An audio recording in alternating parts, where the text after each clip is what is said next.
গতকাল আমরা দেখলাম যে বিদ্যুৎ বিভাগের পক্ষ থেকে একটা বিবৃতি দেওয়া হলো ফেসবুকে যে ভুতুড়ে বিল নিয়ে কথাবার্তা বললে ওনারা নাকি ব্যবস্থা নেবেন। দ্যাট মিনস আমরা বিদ্যুতের বিল দিচ্ছি, আমাদের টাকাতে সরকার চলতেছে, রাষ্ট্র চলতেছে, আমরা যাদেরকে বেতন দিচ্ছি তারা আমাদেরকে উল্টা হুমকি দিচ্ছে যে আমাদেরকে যদি ভুতুড়ে বিল দেওয়া হয় সেটা নিয়ে কিছু বলা যাবে না। এটা তো চলতে পারে না, এটা তো চরম মাত্রার একটা অপমান নাগরিককে। সেই অপমানের এগেনস্টে আমরা কথা বলতে চাই। আমরা বলতে চাই যে আপনারা যেটা এই যে ভুতুড়ে বিল আসতেছে এটারে স্পষ্ট ব্যাখ্যা দেন কেন এরকম হচ্ছে। কারণ এটা একজন দুজন বলতেছে না। আমরা গত এক মাস ধরে গ্যাসের সংকট নিয়ে গণস্বাক্ষর যখন সংগ্রহ করতেছি প্রত্যেকটা মানুষের কাছ থেকে একই কথা আসতেছে, গ্যাসের সংকটের মধ্যে তারা বিদ্যুতের এই রকম ভুতুড়ে বিলের সংকটের মধ্যেও পড়ছেন, তারা গণস্বাক্ষরে একই কথা বারবার বলতেছেন।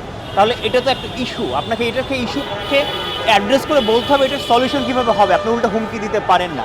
সেই কারণে আমরা আসলে এই যে এনার্জি সেক্টরের যে অনিয়মগুলো চলতেছে বিগত এত বছর ধরে চলে আসছে, কুইট রেন্টালের নামে কোটি কোটি টাকা লুটপাট হয়েছে, সেগুলো কোনো শ্বেতপত্র এতদিন পর্যন্ত প্রকাশ হয়নি।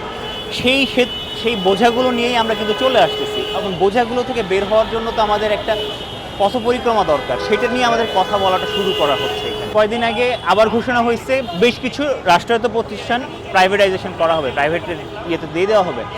একই অবস্থায় কিন্তু বিদ্যুতের ক্ষেত্রে হয়েছে, বিভিন্ন প্রতিষ্ঠান প্রাইভেট প্রতিষ্ঠানে দায়িত্ব আসছে, তারা কিন্তু স্বচ্ছতার জায়গায় নাই। প্রাইভেট প্রতিষ্ঠান মানে কি তারা যে দায়বদ্ধতার থাকবে না তাদের কাজের জন্য সেটা কিন্তু না, তারা প্রতিনিয়ত হ্যাসেল করতেছে। রিসেন্টলি আমাদের খেয়াল আছে আমাদের অফিসে এরকম প্রচুর মানুষ করছে, ঢাকা এবং ঢাকার বাইরে বিভিন্ন বিদ্যুৎ সঞ্চালন যে কর্তৃপক্ষ আছে তারা প্রিপেড মিটারের যে কোডটা দিচ্ছে সেটা 200 বা তার অধিক একটা কোড, এটা হচ্ছে পুশ করতে হচ্ছে, তারপরে তার কারেন্ট আসতেছে।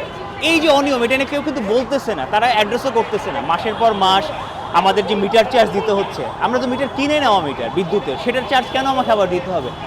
এইগুলোকে অ্যাড্রেস তো সরকার আমাদের পক্ষ থেকে বলার কথা, গণশুনানি হওয়ার কথা, গণশুনানি থেকে জনগণের যে মত আসবে সেটা নিয়ে কথা বলার কথা, কিন্তু সেগুলো কেউ বলতেছে না। এটা অতীব জরুরিভাবে কেউ না কেউ বলার দরকার ছিল। সেই জায়গা থেকে নেটওয়ার্ক ফর পিপল এক্সচেঞ্জের পক্ষ থেকে আমরা দাঁড়িয়েছি, আমরা শুরুটা করতে চাচ্ছি এবং জনগণকে সাথে নিয়ে করতে চাচ্ছি।